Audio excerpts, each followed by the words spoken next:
පන්දුවක් එවනවා ඒ නිදල් යාමට හරියා. දැන් දෙවෙනි පන්දුව ඒකත් පාරක් එල්ල කරන්නේ නැහැ. දැන් දෙවෙනි පන්දුව වන්න සූදානම්. මානරම් පාරක් එල්ල කරනවා උන්නට වැදුන්නේ නැහැ. දැන් හතරවෙනි පන්දුව යොමු කරන්නේ. හතරව පාරක් එල්ල කරනවා. පන්දුව ඇදී යනවා ඉෂලින්ම යන්නේ. කවුද අල්ලගත්තා? යට බෝල විදිනව නේද? යටත් කරගනු.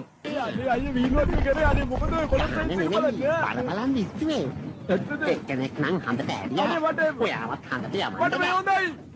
අනේ